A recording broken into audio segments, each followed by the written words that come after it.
Chung Myung is not special, not at first glance. He is a young disciple of Mount Hua Sect, a boy among boys, training in a courtyard that smells of plum blossoms and old stone. He laughs too loudly. He eats too much. He picks fights he probably should not pick. And yet, somewhere beneath that ordinary surface, there is something that watches the world with ancient, exhausted eyes. Something that has seen too much. Something that has already died once. That is where this story begins.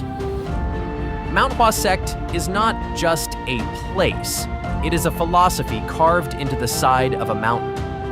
The 24 plum blossom sword technique is the heart of Mount Hua, a form so pure, so devastating in its full expression, that watching a true master perform it is described by those who survived the site as witnessing snowfall in a burning room. Elegant, impossible, heartbreaking. At its peak, Mount Hua stood alongside the other great sects as one of the pillars holding up the martial world. Sword saints walked those paths. Legends trained under those plum trees. The sect's name alone was enough to make bandits reconsider their entire life choices. The martial world is a brutal hierarchy, and Mount Hua once sat near the very top of it, feared and respected in equal measure. Disciples were chosen carefully. Techniques were guarded jealously. The reputation of the sect was not merely a point of pride. It was armor. It was currency. It was survival. And then came the heavenly demon. The leader of the demon cult, a being so catastrophically powerful that the word monster feels insufficient. The heavenly demon did not simply attack. He dismantled.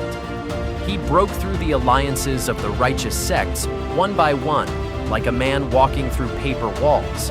And when he reached Mount Hua, the greatest sword of the entire sect stepped forward to meet him, the divine sword, the sword saint of Mount Hua. Chung Myung, in his first life, in the body of a legend, stood at the edge of everything and chose to spend his last breath killing a god. He succeeded, but the cost was total. He died. Mount Hua lost its greatest master, and a sect that had already been bled nearly dry staggered forward into a future that was nothing but decline. That is the tragedy. Not a villain's monologue. Not a dramatic betrayal in a throne room. Just the cold arithmetic of loss. The greatest sword dies, and the sect he loved with every drop of his blood spends the next 100 years slowly forgetting how to be great. Disciples who never learned the full technique teach other disciples who learn even less. The plum blossom forms get shallower. The spirit gets thinner. The reputation calcifies into something that is only a memory of a reputation. Other sects, once peers, begin to look at Mount Hua with something dangerously close to pity. The resources dry up.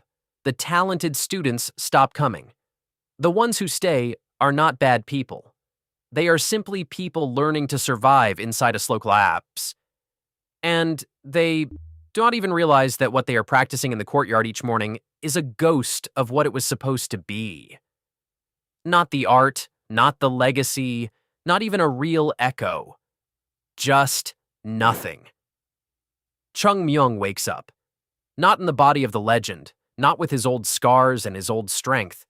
He opens his eyes inside the small, underfed frame of a low-ranking Mount Hua disciple. Young, overlooked, assigned to tasks beneath his former station in ways that would be almost comical if the grief were not so immediate and so physical. He remembers everything. Every technique. Every battle. Every face of every person who died beside him in that final campaign. He remembers what Mount Hua was, and now he can see with terrible clarity what Mount Hua has become. A sect coasting on a name. Disciples who cannot even properly execute the third form. Elders who have stopped asking hard questions because the hard questions have hard answers. He does not announce himself. He does not march into the sect leader's hall and deliver a speech.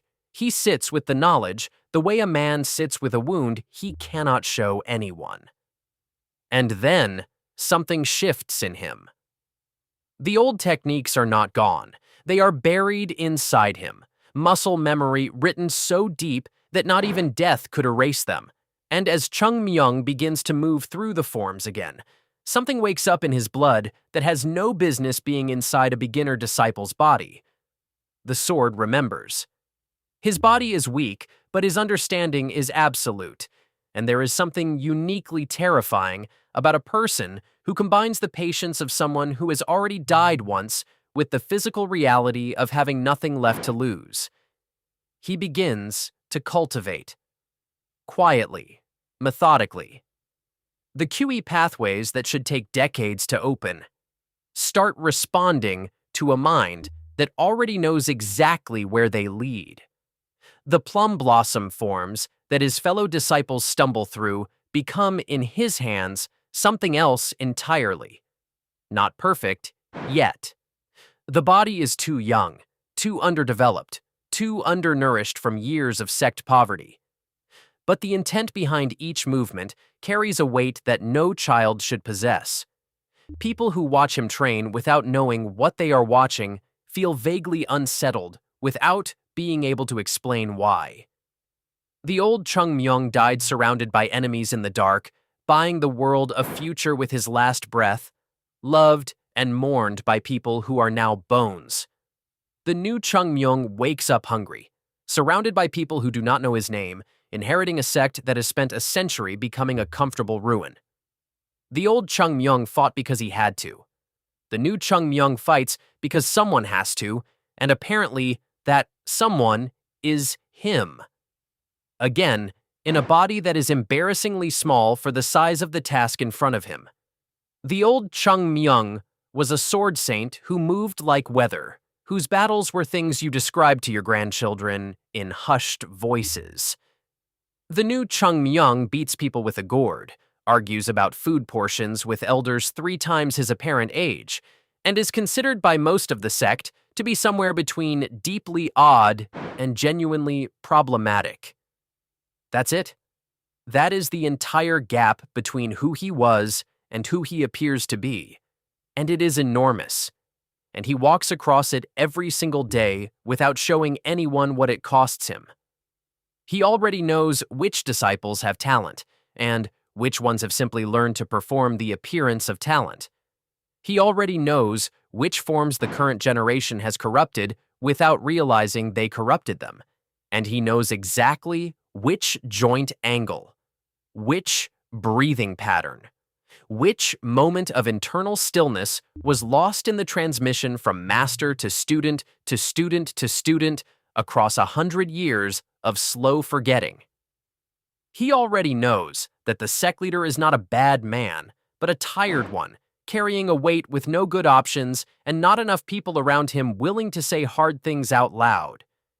He already knows that the other sects have begun positioning themselves in ways that suggest they view Mount Hua not as a rival, but as an opportunity, a weakened name attached to valuable mountain land, and that the polite smiles at intersect gatherings contain more calculation than courtesy. He already knows the demon cult is not finished. He already knows that the silence following the heavenly demon's death was not peace, but a held breath, a reorganization, a slow rebuilding happening in the dark while the righteous sects congratulated themselves on survival and began the long, comfortable business of forgetting what survival had actually cost. He already knows that what is coming will not care about traditions or hierarchies or the political arrangements between sects. He already knows that the only thing standing between Mount Hua and complete irrelevance, or worse, is the quality of its sword. And right now, that quality is insufficient. He already knows all of this. And so he begins to teach. Not as a master, he cannot. He is officially a low-ranking disciple with an attitude problem and an inexplicable appetite. He teaches sideways. He demonstrates in the middle of arguments. He pushes fellow disciples past their comfort in ways that look like recklessness and are actually precision. He forces confrontations with older students that seem like the arrogance of a troublemaker and are actually diagnostic tests. Ways of identifying exactly where in each person's technique the understanding breaks down. He is annoying. Deliberately. He understands that comfortable people do not change, and the one thing Mount Hua absolutely cannot afford right now is comfort. The moment the elder sees what Chung Myung actually does with a sword, the air changes. There is no dramatic thunder, no gasping crowd, just a man who has trained for decades watching a child execute a form with a precision and an internal depth that should not be possible. And the expression on that man's face is not pride, and it is not joy. It is something more complicated. It is the specific grief of someone realizing that the thing they have been maintaining was a copy of a copy of a copy, and here, somehow, is the original. Chung Myung meets his gaze. Not with triumph, not with contempt, not with any of the warmth that a student typically offers an elder. His eyes contain absolutely zero warmth. They contain recognition. They contain patience. They contain the specific tiredness of someone who watched the real thing get built and then had to come back and watch it be slowly, lovingly, innocently dismantled by people who genuinely believed they were preserving it. That look does not last long. It disappears behind the loud, obnoxious, food-obsessed surface that he wears like armor. But the elder saw it, and nothing will be quite the same after that. Here is what this story understands that most stories do not. Strength is not the point. The sword is not the point. The point is what you are willing to rebuild and how many times you are willing to rebuild it. Chung Myung died once for Mount Hua. He came back not because the universe rewarded his sacrifice, but because the work was not finished. And the most devastating thing about him is not the technique in his hands. It is the fact that he cares. Underneath every deliberately annoying argument about rice portions, underneath every calculated provocation and every sideways lesson, there is a person who loved this sect so completely that dying for it was not the hardest part. The hardest part is watching it stumble. The hardest part is being the only one who remembers what it was supposed to be. If this hit smash that like button, it tells the algorithm to show this to other Manhwa fans. Subscribe to Plot Vault EN so you don't miss the next recap. And drop the name of the manhwa I should recap next in the comments.